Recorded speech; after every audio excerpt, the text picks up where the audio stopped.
ज्योतिष में ऋणों का क्या महत्व होता है? ऋण हमारे जीवन में बहुत बड़ा रोल प्ले करते हैं। एक समय पर देखिए कि बहुत सारे बच्चे पैदा होते हैं, सबकी एक समय पर एक ही डेट ऑफ बर्थ में कुंडलियां तो सेम बनती, लेकिन प्रारब्धों का बहुत बड़ा रोल होता है, क्योंकि प्रारब्धों के आधार पर ही हमें घर प्राप्त होता है, माता पिता प्राप्त होते हैं, भाई बहन कौन बनेंगे, ये सब हमारे प्रारब्ध डिसाइड कर। देखो, नॉलेज होना और नॉलेज को बांटना और रिजल्ट देना, ये सब अलग अलग चीजें। दोस्तों, दिवाली पर आप इस पोटली में ये बांध लीजिए और हो जाएंगे माला माल। सब बेचारे पागल हैं, करे जा रहे हैं गंगा जी में, सही गाइडेंस नहीं बहाए जा रहे हैं, माला माल फिर भी नहीं हो रहे। तो सर, ऋणों का सॉल्यूशन कैसे हम ढूंढ सकते हैं? समझ लोगे तो इनसे मुक्त हो जाओगे, अगर नहीं समझोगे तो कभी भी इनसे मुक्त नहीं हो सकते। नमस्कार, स्वागत है आप सभी का हमारे खास कार्यक्रम किस्मत कनेक्शन में और आपके साथ मैं हूं आमिर खान। किस्मत कनेक्शन एक ऐसा कार्यक्रम जहां पर आपके जीवन के कष्टों को दूर किया जाता है, एक ऐसा कार्यक्रम जहां पर मिथ ब्रेक किए जाते हैं। ज्योतिष को लेकर जो भी आपके बीच में मिथ बने उनको हम यहाँ दूर करते हैं। आपकी लाइफ को इजी कैसे करना है यहाँ पर बताया जाता है। ये ज्योतिष का एकमात्र ऐसा कार्यक्रम है जहाँ पर आप लोगों को सच्चाई बताई जाती है आपकी लाइफ से जुड़ी हुई, क्योंकि परेशानियाँ बहुत हैं लाइफ के अंदर, चाहे वो घर को लेकर हो, बिजनेस को लेकर हो, हमारी शादी को लेकर हो, या हम वास्तु की अगर बात करें, तरह तरह की परेशानियां हैं लाइफ में, लेकिन समाधान सही ढंग से हमें नहीं मिल पाता। ये ज्योतिष का एकमात्र ऐसा कार्यक्रम आप सभी के बीच में आया है जहां पर आप अपने तमाम कष्टों को दूर कर सकते हैं। ये प्रोग्राम शुरू से आखिर तक आप लोगों को देखना है, क्योंकि आज के इस प्रोग्राम में बहुत कुछ हम बात करने वाले हैं। बात होने वाली यहाँ पर ऋणों को लेकर कि क्या सच में ऋणों का महत्व होता है, क्या कुछ कहते हैं ऋण, इस बारे में हम यहाँ पर आज बात करने वाले हैं। हमारे साथ हमारे खास मेहमान मौजूद हैं जिन्हें आप लोग बहुत ज़्यादा सर्च करते हैं यूट्यूब, फेसबुक, इंस्टाग्राम पर। वो इस टाइम पे बहुत ज़्यादा फेमस हैं, एक तरह से वो सेलिब्रिटी एस्ट्रोलॉजर के नाम से जाने जाते हैं। दुबई की मैं बात कर लूँ, मैं बाली की अगर मैं बात कर लूँ, यूएस की मैं बात कर लूँ, सारी फॉरेन कंट्री में जाते हैं, क्योंकि वहाँ पर लोगों को विश्वास है, वहाँ पर लोगों को रिलीफ मिल पा रहा है, वास्तु से लेकर ज्योतिष से लेकर। क्योंकि हमारे साथ जो गेस्ट हैं वो life designer Kunal Kumar ji. Sir, बहुत बहुत स्वागत है आपका। नमस्कार सर। सर, जैसे मैंने शुरुआत में कहा कि आज के इस कार्यक्रम में बहुत कुछ हम बात करने वाले हैं। मेरा पहला सवाल आपसे ये, ज्योतिष में ऋणों का क्या महत्व होता है? देखिए, जैसे कि अगर मैं बात करूं कि आज जब हम अपनी कुंडली को दिखाते हैं जी, तो कुंडली में सबसे पहले अगर हमें पता होगा कि हमारे प्रारब्ध जी, हमें क्यों इस दुनिया में लेकर के आए हैं, तो हमें पता चलेगा कि हमारे प्रारब्धों से हमें कुछ ऐसी स्थितियां प्राप्त हुई हैं जो कि पूर्व जन्म से जुड़ी हुई हैं। अच्छा। प्रारब्ध का मतलब क्या हुआ? पूर्व जन्म में हमने जो बीज बोए हैं उसकी फसल काटनी है। ओके। और उसी फसल को, जैसे हम हर पल जो कर्म करते हैं, जी। इस कर्म से पुण्य बनता है, और यही पुण्य, और हम जो कर्म करते हैं, बुरे कर्म करते उससे पाप फल भी बनता है। जी। यही पुण्य कर्म और पाप कर्म हमारे प्रारब्धों के रूप में हमें जन्म दिलाते हैं। अच्छा। वो जन्म हमारा कहाँ पर होना चाहिए? किसी अच्छे घर में, किसी खराब घर में, किसी इंजीनियर के घर में या डॉक्टर के घर में, किसी झोपड़ी पे या किसी फुटपाथ पे। हमारा जीवन कैसा रहेगा? जी। एक समय पर देखिए कि बहुत सारे बच्चे पैदा होते हैं, सबकी एक समय पर एक ही डेट ऑफ बर्थ में कुंडलियां तो सेम बनती हैं, बिल्कुल सर। लेकिन प्रारब्धों का बहुत बड़ा रोल होता है, क्योंकि प्रारब्धों के आधार पर ही जी। हमें घर प्राप्त होता है, माता पिता प्राप्त होते हैं, भाई बहन जी। कौन बनेंगे, ये सब हमारे प्रारब्ध डिसाइड करते हैं। इसलिए प्रारब्ध हमारे हमेशा अच्छे पुण्य कर्म के साथ जुड़े होने चाहिए। लेकिन हम बात कर रहे हैं ये प्रारब्ध हमें कैसे बताएं, कैसे बताते हैं? अगर हमने अपने जीवन में आज कोई भी पाप कर्म किया है तो वो हमें पता कैसे चलता है कि हमारे प्रारब्ध अच्छे थे? हमारे, देखो, जन्म तो आज एक मिडिल क्लास लाइफ में। जी, बिल्कुल। हम ना बहुत अमीर, इतने अच्छे कर्म नहीं किए कि दुनिया के अगर 100 रिच लोग हैं उनके घर में हम पैदा नहीं हुए, पर इतने खराब भी शायद नहीं थे, नहीं रहे होंगे, नहीं तो हम फुटपाथ पे पैदा होते। जी। अब हम एक मिडिल लाइफ में पैदा हो गए। अब मिडिल लाइफ में हम अपने बारे में जानने के लिए अपनी, सबसे पहले हमारे पास ऑप्शन सिर्फ एक ही है, जी। अपने पूर्व जन्म के पाप कर्म और पुण्य कर्म के बारे में जानने के लिए हम अपनी कुंडली से देख सकते हैं। जी। किसी एस्ट्रोलॉजर से अपनी कुंडली बनवा सकते हैं, आज के समय पे मैंने देखा है कि एस्ट्रोलॉजर क्या कर रहे हैं, जी। कुंडली बनाई और बताना शुरू कर दिया। मैं 99% यही देखता हूँ।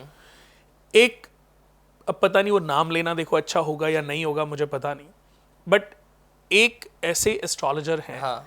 जिनको कभी कभी मैंने पहले जब सुना था हाँ। तो उनको सुनना मुझे अच्छा लगता था। अच्छा। और वो थे एस्ट्रो अंकल करके, एक शो आता था जी जी पवन सिन्हा जी का। जी बिल्कुल। आप ये सोचिए कि उनकी जो बातें थी, मैंने कभी उनको पहले सुना नहीं था, हाँ। बट मुझे लगता था कि मैं जो बोलता हूँ वो कहीं ना कहीं वो काफी मैच है। अच्छा। क्योंकि वो भी पहले ऋणों के बारे में बोलते थे। मैंने उनको एक शो में, एक प्रोग्राम में ऋण के बारे में बोलते हुए सुना। मैं उनको मिला भी था जी और मैंने उनको बोली भी थी ये बात। अच्छा। मेरठ, क्योंकि मेरी फैमिली मेरठ रहती है, तो मेरठ से आते हुए एक जगह पर वो मिले थे। वो शॉपिंग कर रहे थे, दिवाली के आसपास की बात है। जी। तो वो मुझे मिले, मैंने उनको नमस्ते किया। मैंने कहा कि मैंने इस दुनिया में अगर किसी को पसंद किया है ना एस्ट्रोलॉजी में, तो आपको, और मुझसे कोई पूछता भी है ना तो मैं बता देता हूँ अच्छा। कि कुणाल जी अगर आपके अलावा किसी से मिलना हो तो मैं कहता हूँ एस्ट्रो अंकल, अब वो गुरु बन गए। जी जी तो मैंने कहा उनके पास जा सकते हो, क्योंकि वो बहुत ही नॉलेजेबल व्यक्ति जी हैं। जी देखो, नॉलेज होना और नॉलेज को बांटना और रिजल्ट देना, ये सब अलग अलग चीजें हैं। ऋण हमारे जीवन में बहुत बड़ा रोल प्ले करते हैं। दोस्तों, आपको ये सबसे पहले समझना होगा कि हमारी जन्म कुंडली क्या प्रारब्ध लेकर के आई है, क्या ऋण, क्या दोष, क्या योग। योग तो है, जैसे आपने सुना होगा कि समुद्र मंथन हुआ था। हाँ। समुद्र मंथन किन के बीच हुआ? देवताओं और दैत्यों के बीच। बिल्कुल। तो जब देवता विष्णु जी के पास गए कि हम श्रीहीन हो गए हैं दुर्वासा ऋषि के श्राप की वजह से, सब श्रीहीन हो गए थे, यानी कि लक्ष्मी गायब हो गई जी। सब विष्णु भगवान के पास गए। हाँ। तो विष्णु भगवान ने उनको सुझाया कि समुद्र मंथन करो, लेकिन इसको तुम अकेले नहीं कर सकते। जी। समुद्र को मतने के लिए तुम्हें दैत्यों का सहारा लेना पड़ेगा। तब दैत्यों के जो राजा हुआ करते थे, राजा बाली थे।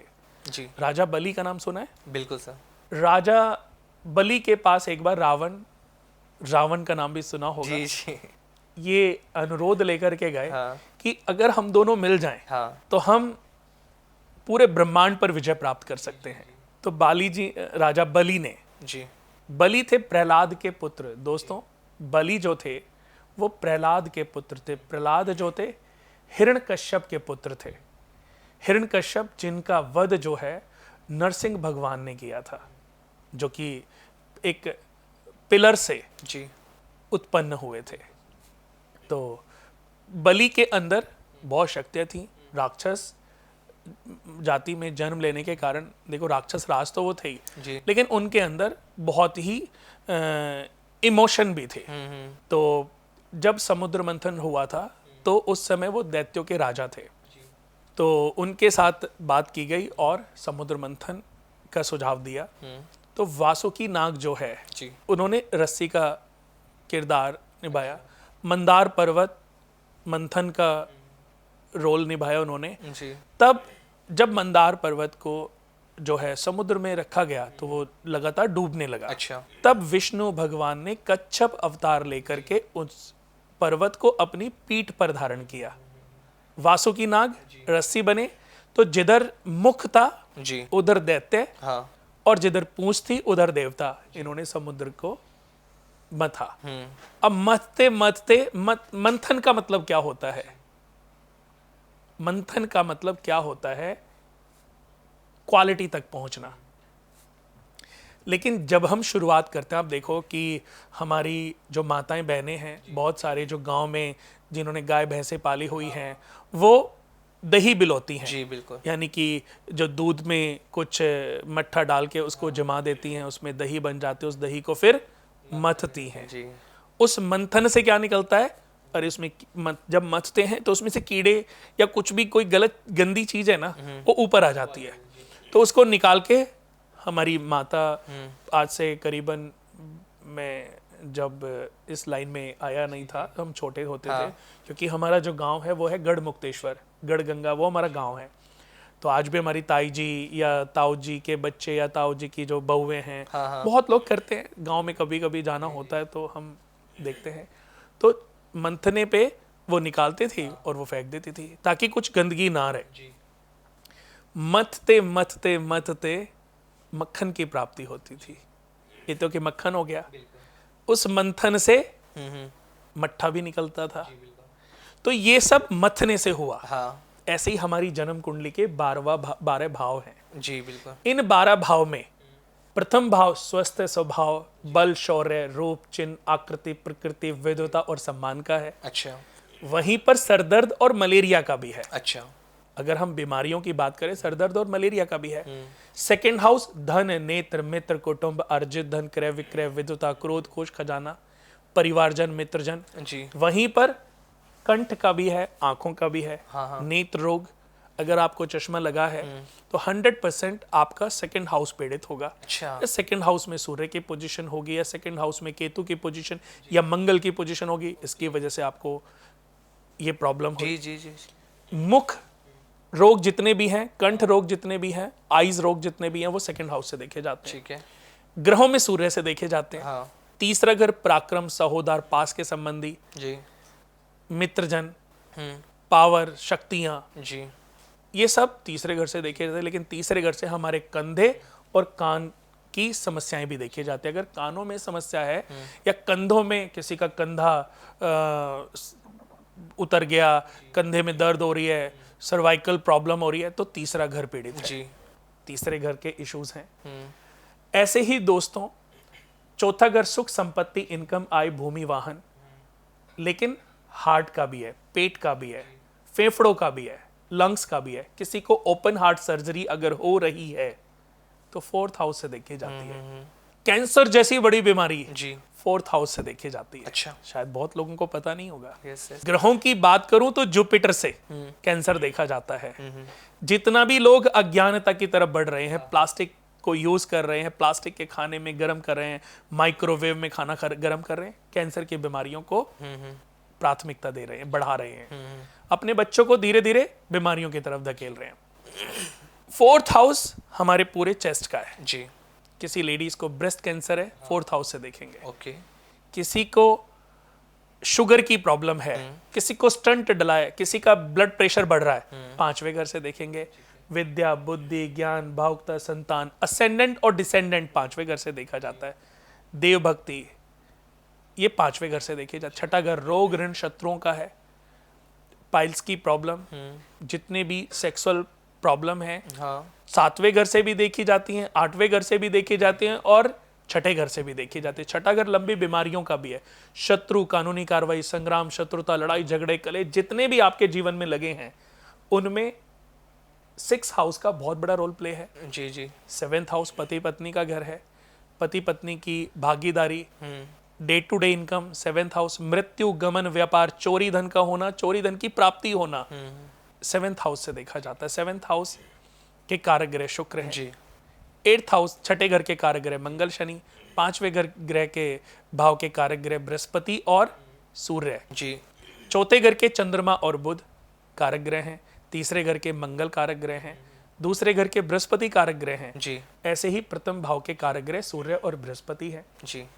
एट्थ हाउस आयु, संकट, दुर्घटना, मृत्यु के कारण अकल्पित लाभ, लांछन, रुकावटें, व्याधि, समुद्र यात्राएं, ऋण का होना और उतरना, अंडकोश, योनि की प्रॉब्लम, सेक्सुअल पार्ट में प्रॉब्लम होना, इन्फेक्शन होना, किडनी में प्रॉब्लम होना, एट्थ हाउस से देखी जाती है। किसी को स्वप्न दोष होते हैं, किसी का आफ्टर 60-70 के बाद देखो यूरिन कपड़ों में निकलने लगता है, बहुत प्रॉब्लम्स आती हैं। Yes, sir. शुगर की लंबी बीमारियां एट्थ हाउस से देखी जाती हैं। ओके। नाइन्थ हाउस धर्म, तप, श्रद्धा, भाग्योदय, दूर की यात्राएं, जल प्रवास, तत्व ज्ञान, बुद्धिमता, ग्रंथ, दीक्षा, देवग्रह, नाइन्थ हाउस से देखे जाते हैं। नाइन्थ हाउस के कारक ग्रह बृहस्पति हुए। एट्थ हाउस के कारक ग्रह शनि हुए। नाइन्थ हाउस अगर हम बीमारियों की बात करें, पैरालाइसिस होना, लकवे की प्रॉब्लम, पैरालाइसिस, शरीर के कुछ भाग को, हाँ हाँ। सुना देखा होगा आपने, शरीर के कुछ भाग कुछ भाग काम नहीं कर पाता, जी। पैरालाइज हो जाता है। हाँ। वो नाइन्थ हाउस से देखा जाता है। एट्थ हाउस, टेंथ हाउस ओहदा, कीर्ति, उद्योग, व्यापार, बड़ी पदवी, नौकरी, राज्य सत्ता, ऐश्वर्य, भोग, प्रतिष्ठा, ये सब टेंथ भाव से देखे जाते हैं।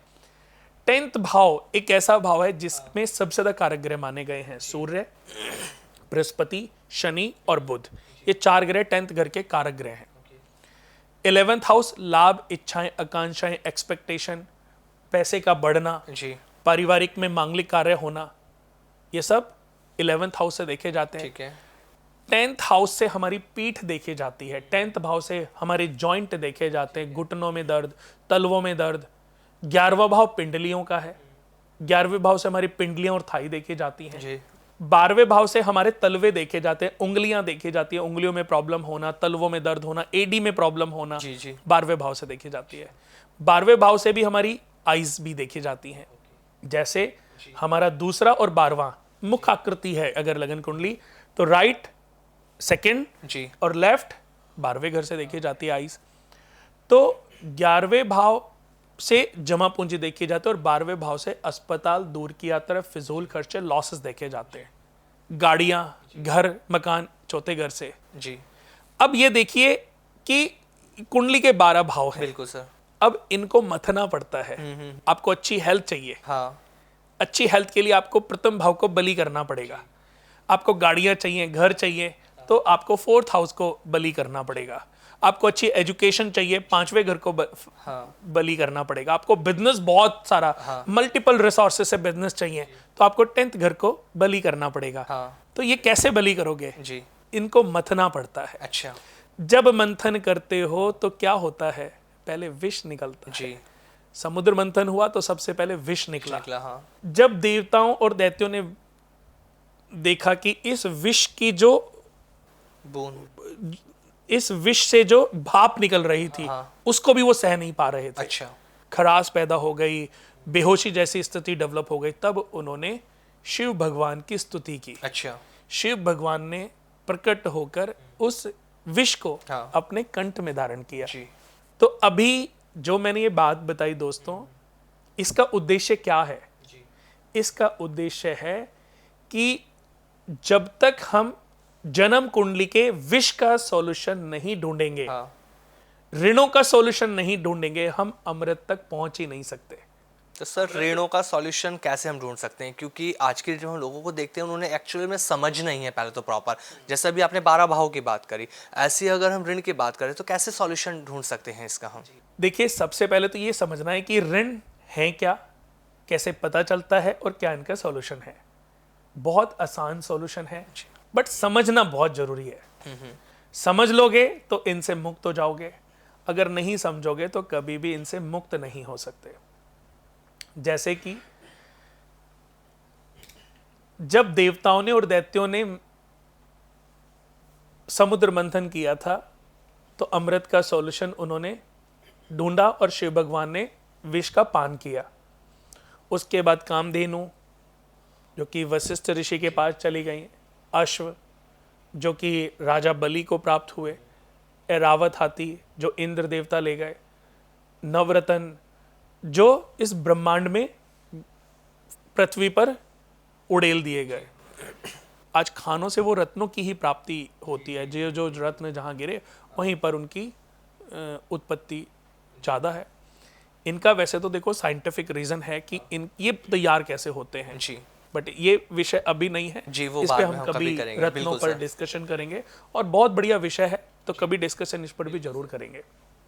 लक्ष्मी जी ने शिव विष्णु भगवान को अपना पति चुन लिया। अप्सराओं ने इंद्र जो स्वर्गलोक को चुन लिया। कल्प वृक्ष स्वर्गलोक में चले गए, कल्प वृक्ष को जगह मिल गई जी। तो ऐसे ही जितनी भी चीजें प्राप्त हुई, सबको कोई ना कोई जगह मिल गई। अमृत जब उत्पन्न हुआ, अमृत जब निकला, तो विष्णु भगवान ने मोहिनी रूप धारण करके देवताओं को और दैत्यों में बराबर बराबर बांटने की स्थिति पैदा कर दी। देवताओं को उन्होंने अमृत पिलाया और दैत्यों को उन्होंने शरबत पिला दिया जी जी। अब एक राक्षस ने ये सब समझ लिया जी, उसने देव रूप धारण करके वो जो है देवताओं की पंक्ति में बैठ गए।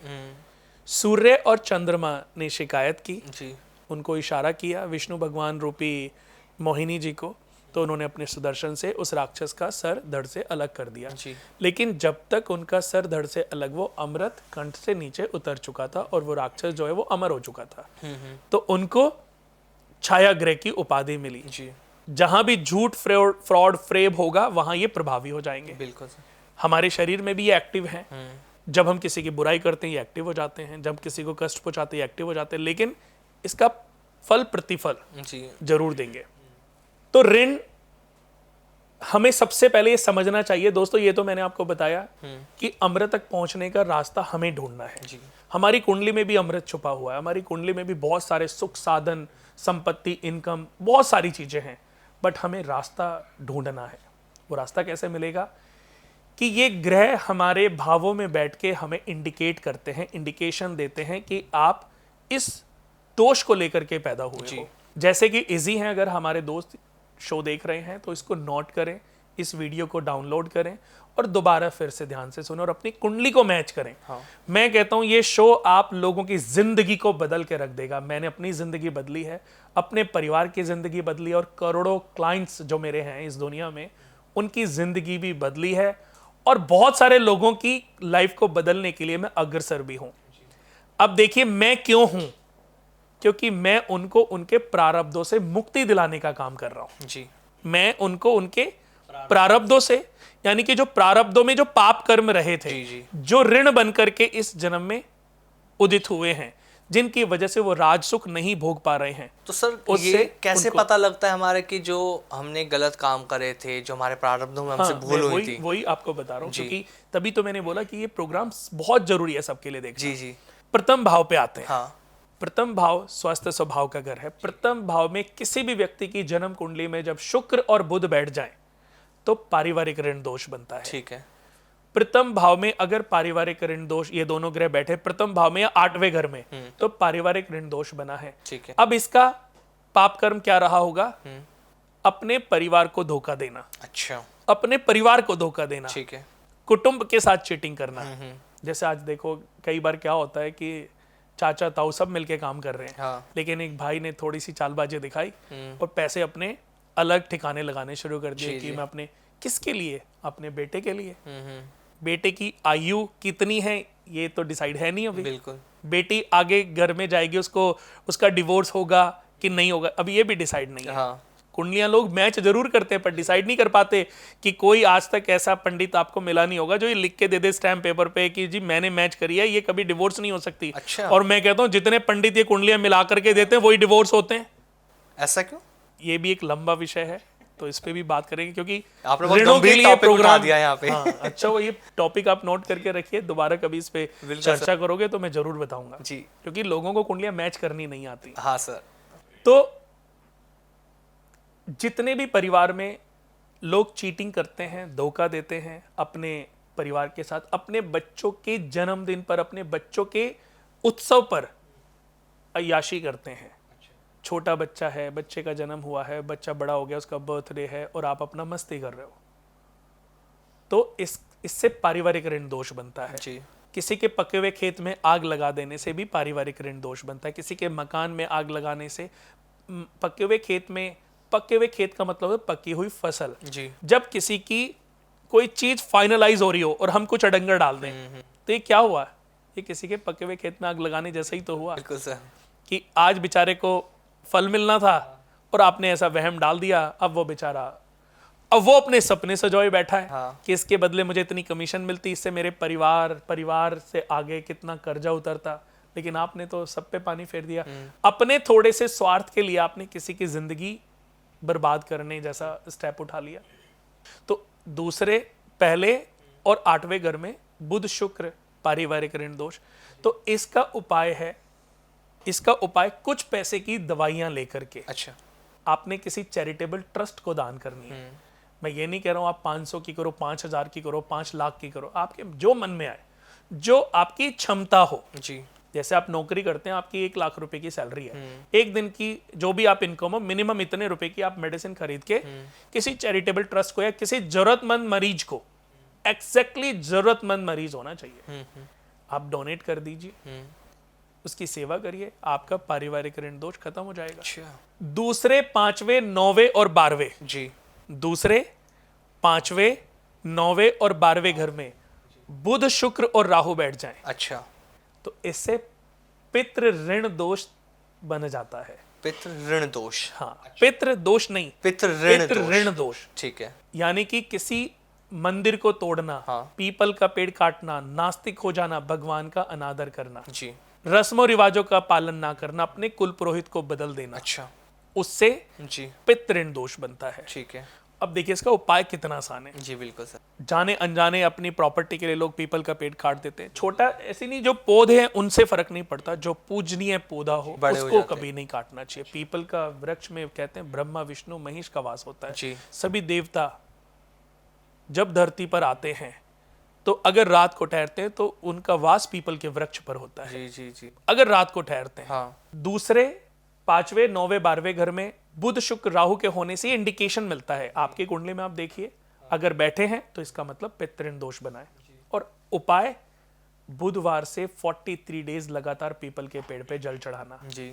और जितने भी घर में रिलेटिव हैं, हाँ। ब्लड रिलेटिव, जी। सबसे बराबर पैसे लो। ठीक है। 500 500 100 1000 जो आपका मन करे, और पैसे इकट्ठे करके किसी ऐसे मंदिर में डोनेट कर दो जहां कंस्ट्रक्शन चल रही हो। यानी कि वो पैसा आपका मंदिर कंस्ट्रक्शन में यूज होना चाहिए। जी।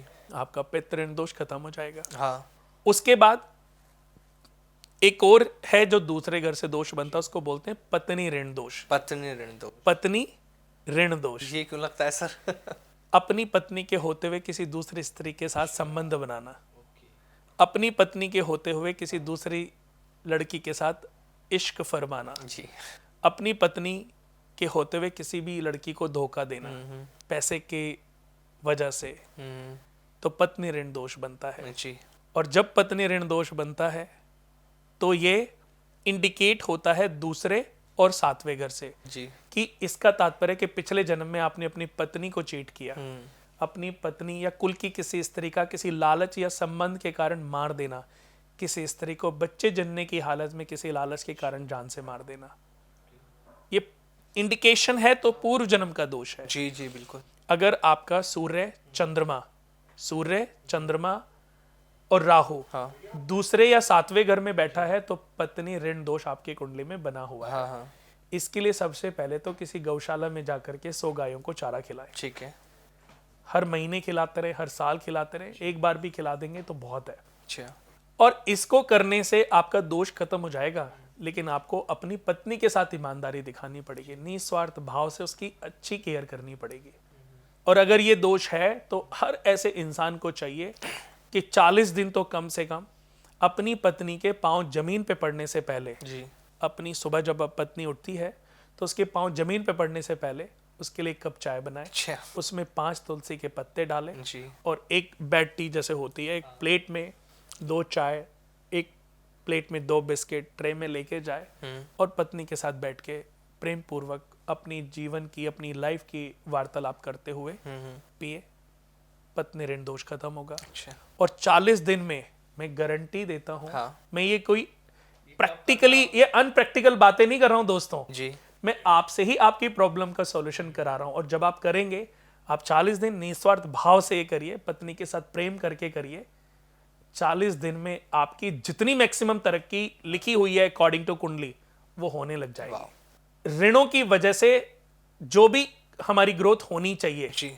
जो भी हमारी ग्रोथ नहीं हो रही है ऋणों की वजह से, हाँ। और कुंडली में बहुत सारी लिखी है, जी। तो वो ऋण खत्म होंगे और आपकी वो तरक्की होने लग जाएगी। ऐसे ही किसी भी व्यक्ति की जन्म कुंडली के 3रे घर में चंद्रमा बैठ जाए, अच्छा। तो कन्या बहन ऋण का दोष लगता है। ये दोष का कारण क्या रहा? जी। किसी लड़की को धोखा देना, ठीक है। बहन का ख्याल ना रखना, किसी लड़की को धोखा देना, या किसी लड़की की हत्या करना, हद से ज्यादा जुल्म करना, बहन का ख्याल ना रखना, उसके साथ मारपीट करना, उसको तंग करना, हाँ। इससे कन्या बहन ऋण का दोष बनता है।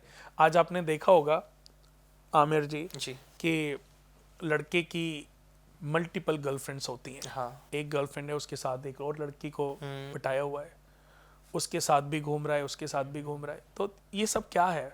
पाप तो है ही ना। बिल्कुल सर। हम उपाय बता रहे हैं, हम ये करने से ये हो जाएगा, लेकिन हम ये तो किसी को बता ही नहीं रहे कि अच्छा तुम्हारे साथ हो क्यों नहीं रहा है। रीजन नहीं पता लोगों को। रीजन कोई बता भी तो नहीं रहा। देखो मैं ये बोलूं दोस्तों दिवाली पर आप इस पोटली में ये बांध लीजिए और हो जाएंगे माला माल। हम तथ्य की तो बात ही नहीं कर सही रहे। बात है, लोगों क्या को सब गुमराह मालामाल कर हो रहे हैं जाएंगे? बस। सब बेचारे पागल हैं। हाँ। करे जा रहे हैं गंगा जी में, सही यमुना गाइडेंस में नहीं बहाए मिलेगा जा सर, रहे हैं, बिल्कुल माला माल फिर भी नहीं हो रहे हैं। True sir, true. वो क्यों नहीं हो रहे हैं? क्योंकि प्रारब्धों में अभी डिसाइड नहीं है। अगर कन्या बहन ऋण का दोष बना है तो पीले रंग की कुछ कोड़ियां आती हैं, हाँ जी, उनको सोमवार के दिन या पूर्णिमा के दिन जलाएं और जल प्रवाह कर दें। ठीक है। और अपनी बहन का ख्याल ना रखने और ये संकल्प करें कि अब मैं जीवन भर किसी लड़की को ना धोखा दूंगा अच्छा और ना किसी लड़की के साथ धोखा होने दूंगा। जी, अगर आप रोक नहीं सकते तो फौरन ऐसी जगह से उठ जाइए जहां गाली गलौच हो रही हैं, स्त्रियों के अनादर की बातें हो रही हैं, जहां बेफालतू की ऐसी बातें जो कि ठीक नहीं है, धर्म विरुद्ध हैं। जी, तो आप उस जगह, अगर उनको रोक नहीं सकते ना, तो उस जगह को फौरन छोड़ देना चाहिए। बिल्कुल सर। नहीं तो आप जब तक बैठे रहेंगे ना, आप पाप के भागीदार बनते रहेंगे। तो उसको छोड़ दीजिए।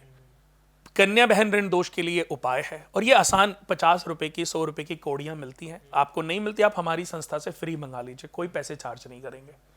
10 रुपए 50 रुपए आप मंदिर में दान कर देना, हमारी तरफ से मंगा लीजिए। कहते हैं फ्री में चीजें दान नहीं करनी चाहिए। आप ऋण उतारने के लिए एक और ऋण क्यों चढ़ाएं, इसलिए मैंने बोला किसी मंदिर में दान हमारी संस्था से मंगा लीजिए।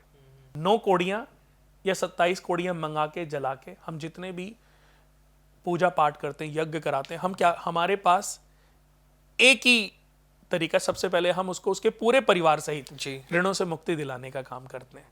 हम सूर्य विष्णु यज्ञ कराते हैं, हरिहरात्मक यज्ञ कराते हैं, रुद्री चंडी यज्ञ कराते हैं। सिर्फ आदमी को उसके प्रारब्धों से, जी, पूर्व जन्म के पाप कर्मों से मुक्ति दिलाने का काम, क्योंकि वो राजयोग तो ऐसे लेके बैठा है जो बड़े बड़े धुरंधर दुनिया के लेके बैठे हैं। हाँ, आज मैं मुकेश अंबानी जी की कुंडली देखूं, हाँ, आज मैं अडानी जी की कुंडली देखूं, आज मैं बिल गेट्स की देखता हूं, वॉरेन बुफे की देखता हूं, मेरे कंप्यूटर में सब है। जी, मैंने कम से कम समझ लो 4-4.5 ऐसे लोगों पे केस स्टडी की है जो दुनिया के सबसे रिच लोग, हाँ, रतन टाटा जी, मफत लाल या आर.डी. बर्मन या फिल्म लाइन के जुड़े हुए।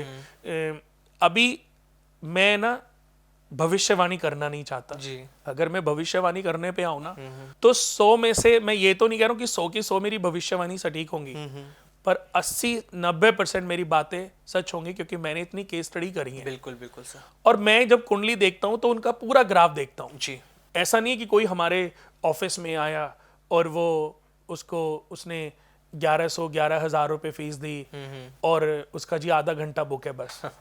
कोई टाइम की मैंने लिमिटेशन नहीं रखी। सेटिस्फैक्शन बहुत इंपॉर्टेंट है। मैं ये सोचता हूँ कि आमिर जी, जब मेरे सामने कोई आके बैठता है ना, तो मैं उसको देख के ये सोचता हूँ कि हो सकता है कि भगवान मेरी परीक्षा लेने आए हो। बिल्कुल सर, सही बात है।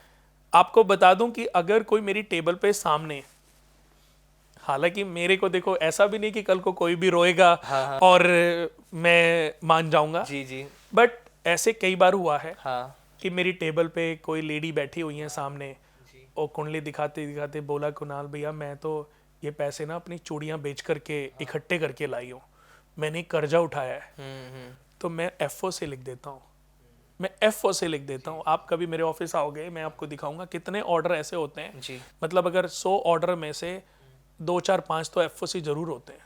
चलो परेशान उनको आप ऐसे। मेरा स्टाफ, मेरे बाद जो मेरा मैनेजर है वो समझाता है कि ये चीज़ें कैसे करनी है, अगर कुछ समझना है, या जो भी टीम है वो समझाती है। तो अगर वो एफओसी देखते हैं तो उनकी फीस वापस करती है। जी, जी, तो वो दोबारा मेरे केबिन में आते हैं कि नहीं भैया, मैंने इसलिए नहीं बताया था कि आप मुझे फीस वापस दो, मेरा तो ये था कि मैं बहुत परेशान हूँ, बिल्कुल। मैं बहुत पंडितों से ठगी हुई हूँ, हाँ, बहुत पंडितों ने मुझे पागल बनाया है, जी, तो अब मैं और परेशान। जी, तो मैं बोलता हूँ कि दीदी आप परेशान मत हो, ये फीस पहले तो आप वापस रखो, जी, और ये मत सोचना कि मुझे आप पे तरस आ रहा है या मैं कोई आपसे, बट मैं ये सोचता हूँ कि आज आप दुखी हैं और मैं इस दुखी मन के पैसे से अपने घर में खुशियां खरीद ही नहीं सकता। बिल्कुल सर, ट्रू। भाई ये पैसा कोई भी एस्ट्रोलॉजर आज चाहे हाँ, 5,000 है चाहे 5 लाख है, जी, भगवान तो है नहीं, बिल्कुल, है तो पंडित ही ना, एस्ट्रोलॉजी ज्ञानी तो बांट रहा है। हाँ, कितने भी पैसे हाँ, वो ले ले, हाँ, लेकिन कुछ उसको यूज तो अपने घर में ही करेगा ना। तो हम किसी के दुख से अपनी खुशियां कैसे खरीद सकते बिल्कुल हैं? नहीं खरीद सकते। तो मैं कहता हूँ हो सकता है कि हमारी फीस देने के लिए भगवान आपको तरक्की दे दे। सही बात है। आप उस दिन फीस दे के जाना जिस दिन मेरे उपाय आपको सूट कर जाएं, आपकी तरक्की हो, खुश रहो आप मेरी। और आप यकीन मानो आमिर जी, मुझे इतने लोगों ने वापस आके फीस दी है ना, और मेरी तृप्ति कितनी होती होगी, मैं तभी तो कितना खुश लोगों की होता सर हूँ। पहली पसंद है इस टाइम पे आप। लोगों को पता है कि आपके पास जाने से मैं प्रॉब्लम इस सॉल्व बात होगी। से अपने आप में, मैं अपनी वाइफ को मिलता हूँ, अपने बच्चों को मिलता हूँ, अपने माता पिता को। हम आज तक हमने कोई त्योहार बिना अपने माता पिता के नहीं मनाया। ग्रेट। हम हर त्योहार पे अपने मम्मी पापा के पास मेरठ जाते हैं। जी। दिवाली हो, होली हो, कोई भी त्योहार हो, हम्म। एकजुट फैमिली है। जी। मेरे लिए भाई के बच्चे, मेरे लिए अपने बच्चे, मेरे लिए दीदी के बच्चे, मेरे लिए अपनी सिस्टर, अपने माता पिता, मेरे लिए एक फैमिली है। हाँ। तो मैं एक फैमिली को लेकर के चलता हूँ, बहुत फैमिली। और मेरे को ऐसे लोग बहुत पसंद है जो फैमिली डिवोटी हैं। जी जी जी। मैं, आप देखो, राम भरत मिलाप जब हुआ था, जब रामचंद्र जी और लक्ष्मण जी, सीता जी जब वन में चले जाते हैं, तो भरत पहली बार मिलने के लिए जाते हैं। हाँ। तो अपनी सेना के साथ जाते हैं, बट सेना लड़ने के लिए सोच के नहीं जाते। सेना कहती है हमें भी हमारे प्रभु राम को देखना है। जी जी। तो कहते ठीक है भाई, चलो। तो केवट जो था, जिन्होंने उनको नौका पार कराई थी, तो केवट ये कहते हैं कि भरत जो है उनसे लड़ने के लिए आ रहे हैं। अच्छा। वो नहीं चाहता कि वो यहाँ पर भी रहे। तो उनके बारे में बहुत कुछ सोच लेता है। लक्ष्मण जी भी बहुत कुछ सोच लेते हैं कि भैया मुझे आदेश दो, भरत जो है पूरी सेना के साथ। पर राम जी जो है उसको समझाते हैं कि जल्दबाजी में डिसीजन नहीं लेना चाहिए। बिल्कुल। धैर्य रखो, शांत रहो, पहले मंशा तो पता चले। बिल्कुल। अगर मंशा लड़ाई की होगी तो मैं तुम्हें रोकूंगा नहीं। सही बात है। क्योंकि जब रामचंद्र जी वन में गए थे, तब उस समय जब 14 वर्ष का वनवास के कई माता ने जो है उनसे शर्त में मांगा था, शर्त जो पूरी कराई थी अपनी, जी। अपने वरदान जो पूरे कराए थे, तब उस समय भरत और शत्रुघ्न वो ननिहाल में थे। तो उनको तो पता ही नहीं था। जब वापस आए, वो एक बिना क्षण रुके वो वापस अपने भाई को लेने के लिए जी। चल निकल पड़े। तो उनकी माता को भी बाद में अपनी गलतियों का एहसास हुआ। हाँ। माता भी और सब जो है चल पड़े। तो अब केवट के जो लोगों में एक बड़े बुजुर्ग थे, जी। तो उन्होंने बोला कि अभी तुम्हें भरत के बारे में पता नहीं है, हाँ। तभी तुम भरत के बारे में ऐसा सोच रहे हो। जी। तो उनके कहने पर वो थोड़े शांत हुए। केवट जो राजा थे, केवटों के जो राजा मुखिया थे। तो भरत जब मिलने आए राम जी को, राम जी से उन्होंने चरणों में पड़ गए, रोते ही रहे। वो तो रोते ही रहे कि नहीं भैया मैं, लेकिन रामचंद्र जी क्या करें, वो बंधन में बंधे हुए थे। बिल्कुल। पिता के वचन, पिता थे नहीं, और मतलब वचन पिता को दिया था। जी। कहते मैं भाई अपने पिता के को दिया। हालांकि ये देखो लीलाएं थी उनकी, बिल्कुल सर। कि उनको एक लीलाएं पूरी करनी थी। 14 वर्ष रावण का वध करना था, ये सब चीजें निहित थी। जी। तो हर कहानी में भी इतनी कहानियां है ना कि सुनाते सुनाते शायद कितने दिन बीत जाएंगे, लेकिन ये कहानियां खत्म नहीं होंगी। लेकिन ये अच्छी स्टोरी है, इसलिए मैं आपको सुना रहा हूँ। हाँ हाँ। तो रामचंद्र जी ने बहुत समझाया, तो जब नहीं माने तो उन्होंने कहा ठीक है, आप अपने पादुका दो, जी। मैं उन्हीं को आपकी गद्दी के पास रख के उसी से जीवन चलाऊंगा। ठीक है। मतलब हाँ। वो जो अयोध्या का राज जो है वो चलाऊंगा। अब देखो उन्होंने, जो आपको पता है वो कहाँ सोते थे? हम बताइए। वो उस राज्य के बाहर, यानी कि राज्य की सीमा के बाहर अच्छा। 1.5 फुट गड्ढा करके जी। जमीन में, हाँ। धरती में 1.5 फुट गड्ढा कराया गया और वहां सोते थे। अच्छा। तो उनसे पूछा कि भाई नीचे क्यों सोते हो? तब उन्होंने बोला कि मेरे अंदर इतना सामर्थ्य नहीं है कि मैं अपने भाई के बराबर में सो सकूं। जी जी। और अभी मेरा भाई कहाँ सोता है? धरती पर। बिल्कुल। तो मैं हमेशा उनसे नीचे ही रहना चाहता हूँ। तो मैं जब इस एक्ट को सुनता हूँ, देखता हूँ ना, मेरी आंखों में आंसू आ जाते हैं। तो मैंने ये बात इसलिए बताई कि कोई भी अगर फैमिली डिवोटी लोग होते हैं ना, मुझे बहुत प्रभावित करते हैं। और मैं चाहता हूँ कि दुनिया में हर व्यक्ति अपनी फैमिली के साथ अगर मजबूती के साथ आगे बढ़े ना, कभी कोई स्ट्रगल कर ही नहीं सकता। वो परेशानी तो खुद डेवलप की हुई है ना। बेटे की, भाई की प्रॉपर्टी बेटे के लिए छीन लेना, भोगना तो पड़ेगा ही। बिल्कुल सर। ये कैंसर, हार्ट अटैक जैसी बीमारियां, ये क्यों डेवलप हुई हैं? ये हमारे लालच से डेवलप हुई हैं। जो हम गलतियां कर रहे हैं। गलतियां करते हैं, ध्यान नहीं रखते। हम अपना तो ध्यान रख नहीं रहे हैं, बिल्कुल। और 24 घंटे सिर्फ कूटनीतिक शकुनी माया। मामा की तरह जी। राजनीति खेलने में लगे हुए हैं। हाँ। परिवार को नीचा दिखाने में, लोगों के साथ फ्रेब करने में लगे हुए हैं। तो अगर तीसरे घर से ये पारिवारिक चीजें ही देखी जाती जी। हैं तो इनको दूर करना है, परिवार के साथ एकजुटता रहनी है। तो ऐसे ही अगर हम किसी को धोखा देते हैं तो उसका खामियाजा भुगतने के लिए हमारा जन्म होता है, और ये ग्रह हमें इंडिकेशन दे रहे हैं। अब जैसे कि 4th हाउस में केतु का होना जी। मातृण दोष देता है। अपनी माता को अपनी संतान पैदा होने के बाद उनके साथ दुर्व्यवहार करना। बच्चा हो गया, हम बच्चे से तो ज्यादा प्यार कर रहे हैं, और माता, अरे मम्मी तुम्हें बच्चा पकड़ना नहीं आता, मम्मी क्या देखो आपने बच्चे को कैसे पकड़ा हुआ है। बिल्कुल। अरे माँ ने तुम्हें पाल पोस के बड़ा किया, आप माँ को सिखा रहे हो। माँ देखो आपने ये सब्जी गिरा दी, माँ आपने ये कर दिया, माँ आपने, मैं सोच ही नहीं सकता कि आदमी बोल कैसे लेता है। किसी की कहानी सुनता हूं तो मुझे रोना आ जाता है, क्योंकि मैं तो बहुत इमोशनल हूँ। मेरी तो चंद्रमा तीसरे घर में बैठे हैं अच्छा। और नीच राशि में बैठे हैं। बहुत इमोशनल, बहुत सेंटिमेंटल हूँ मैं तो। दूसरों की कहानी में अपनी कहानी ढूंढ लेता हूँ अपने आप को, कि ये अगर मैं होता इस जगह पर तो ये कितना घोर अपराध हो रहा है। सही बात है। पर हम केवल समझा सकते हैं। तो केतु का चौथे घर में होना ये इंडिकेशन देता है कि ये व्यक्ति पूर्व जन्म में अपनी माता को दुखी करके इस जन्म को लेकर के आया है। जी। माता के साथ दुर्व्यवहार करना, दुखी करना, उनको अपनी संतान पैदा होने के बाद घर से निकाल देना, माता का या घर छोड़ के चले जाना, और उनकी तड़प तड़प करके मृत्यु हो जाना। हाँ। जब ऐसा होता है तो ये इंडिकेशन देता है केतु चौथे भाव में होना, कि इसका तात्पर्य यह है कि आपने पूर्व जन्म में अपनी माता को दुखी किया, और इस जन्म में भी आपकी माता दुखी रहेंगी, परेशान रहेंगी। तो जितना, सबसे पहले तो प्रायश्चित। जी। देखो नॉलेज आपको मिल गई, अगर आप टीवी देख रहे हो और आपको मेरी बात समझ आ गई, हाँ। तो इसका तात्पर्य है कि आपका प्रायश्चित पूरा हो गया, तभी आपको ये नॉलेज मिल रही है। अगर आपका प्रायश्चित पूरा नहीं हुआ तो आप ये ना टीवी शो देखोगे, ना इसको समझोगे, और ना इस उपाय को कभी कर पाओगे। पर जिस दिन आपका प्रायश्चित पूरा होएगा, कोई साधु संत, कोई महात्मा, कोई कुणाल, कोई XYZ आएगा और आपसे ये उपाय करवा देगा। जी।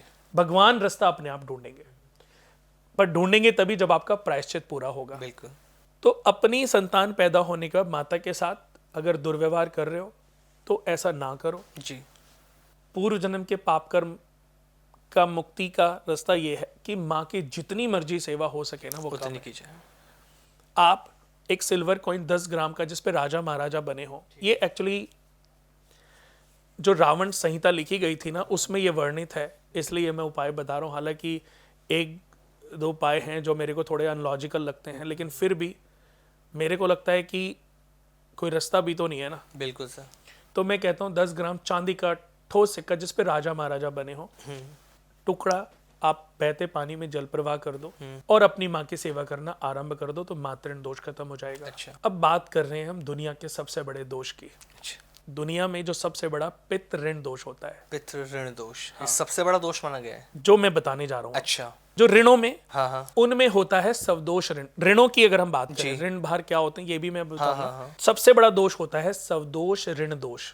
जिस जातक की जन्म कुंडली में शुक्र, शनि, राहु और केतु, इन चार में से कोई भी ग्रह जी। 5वें खाने में बैठा है, और शनि के साथ में चंद्रमा बैठ जाए, हाँ। राहु के साथ में सूर्य या चंद्रमा बैठ जाए, जी। या केतु के साथ में चंद्रमा केतु बैठ जाएं, तो ये सबसे प्रलयंकारी दोष है। जितने भी आप देखोगे स्पेशल चाइल्ड जो बच्चे होते हैं, हाँ। इस पे भी मैंने बड़ा स्टडी की है कि स्पेशल चाइल्ड बच्चों का मन विकसित नहीं हो पाता, मन स्थिति उनकी वीक रहती है। ये ऐसे ही जब कई जन्मों तक व्यक्ति इन चीजों से मुक्त नहीं हो पाता, जी। तो अच्छी कुंडली के बाद भी उसकी मन स्थिति वीक हो जाती है। वो उसके जो मन स्थिति है वो विकसित नहीं हो पाती, उसकी नसें कहीं ना कहीं दब जाती हैं। पर वो इंडिकेशन हमें इन्हीं ग्रहों से मिलता है। 5वां घर हमारे जीवन में किसका है?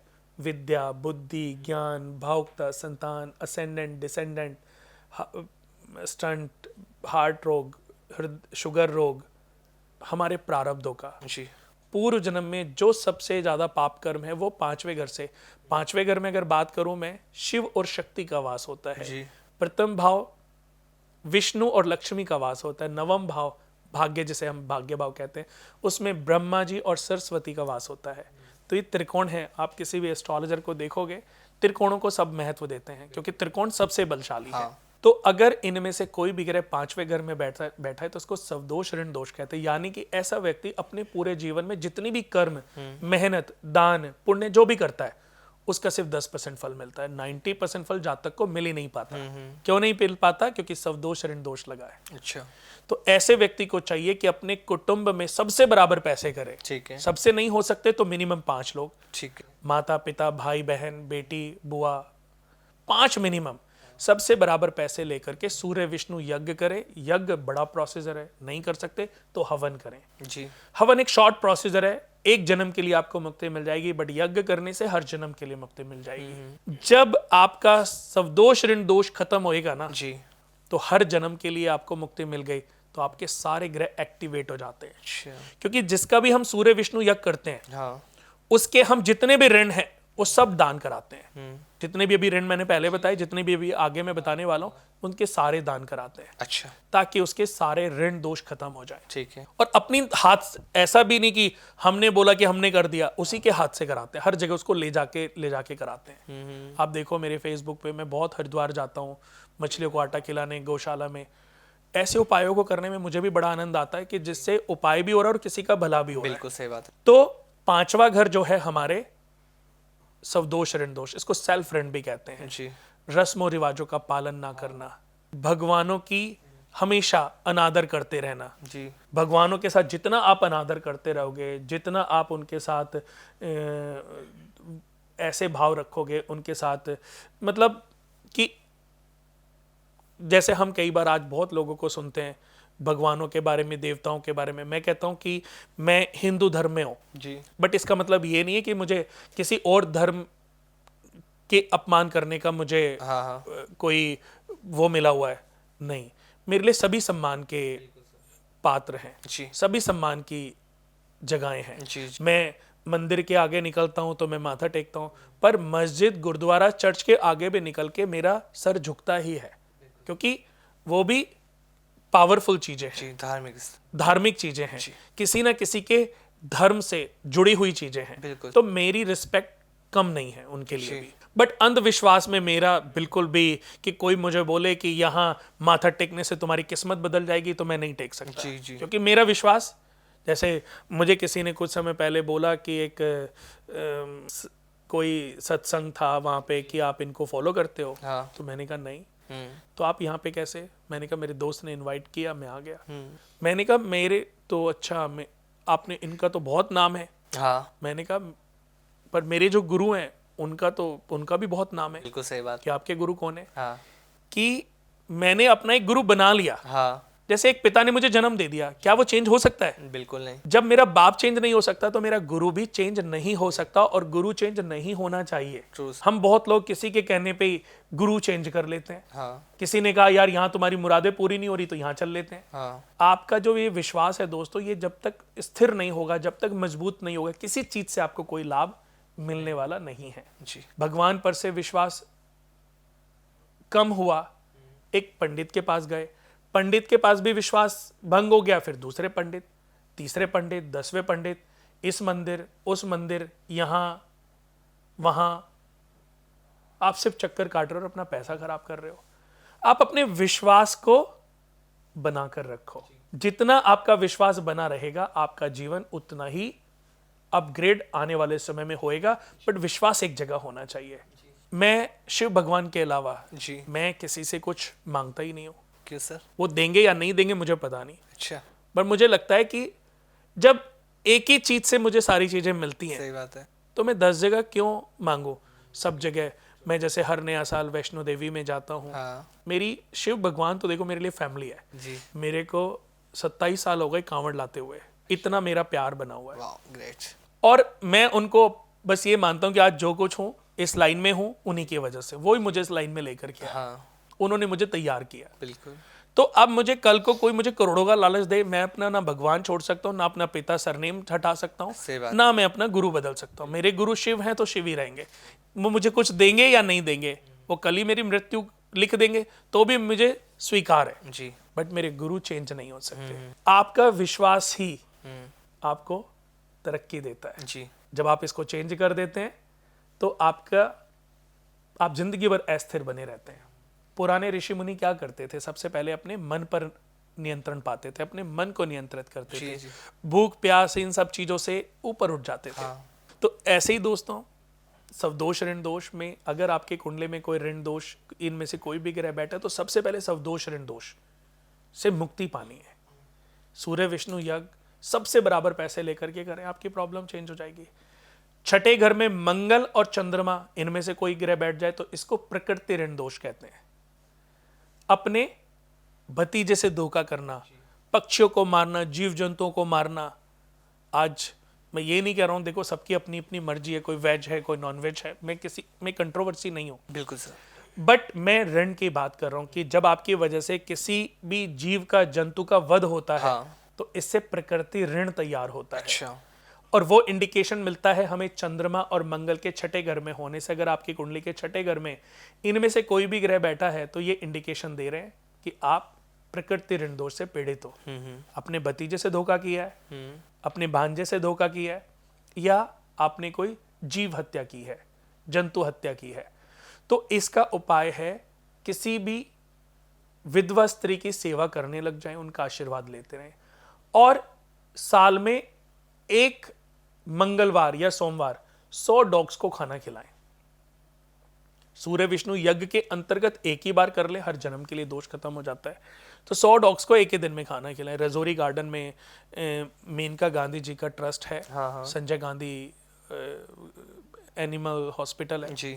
तो हम अपने क्लाइंट्स को वहाँ लेके जाते हैं। एक बहुत बड़ी स्टील किंग होती थी, लेडी हैं, उन्होंने करीबन 300 कुत्ते रखे हुए हैं। जो लोग स्ट्रीट डॉग्स अपने घर के पालतू कुत्तों को बूढ़ा हो जाने पर छोड़ देते हैं, सड़कों पे छोड़ देते हैं, बीमार होने के बाद छोड़ देते हैं, हाँ। ऐसे डॉग्स उन्होंने रखे हुए। अच्छा। और मैं उनके घर वास्तु विजिट करने गया था। हाँ। उनके इस नेचर को देखने के बाद मैंने उनसे फीस चार्ज नहीं की। ऐसा क्यों? इतना अच्छा वो कार्य कर रही हैं, वो स्ट्रीट डॉग्स को खाना खिला रही हैं। और उसके बाद मैंने बहुत लोग जो साउथ दिल्ली के लोग हैं वो, और रहती DLF के जो फार्म्स हैं, हाँ। छतरपुर की तरफ, वहां पे रहती हैं, और 3 एकड़ का फार्म्स में उन्होंने डॉग्स रखे हुए हैं। मैं, मेरी बेटी गए थे, हाँ। हमने कोई फीस चार्ज नहीं किया उनको। अच्छा। और उनकी दोनों बेटियां उनकी कंपनी को स्टील किंग रही हैं। वो मैक्सपो में, मतलब एक बहुत बड़ा ग्रुप था जी। अभी मुझे एकदम से ध्यान नहीं आ रहा है, तो वो चलाती थी। आज से 15-20 साल, 20-25 साल पहले उनका नाम होता था स्टील में, वो एक जानी मानी हस्ती होती जी, थी। जी, जी। तो ऐसे ही,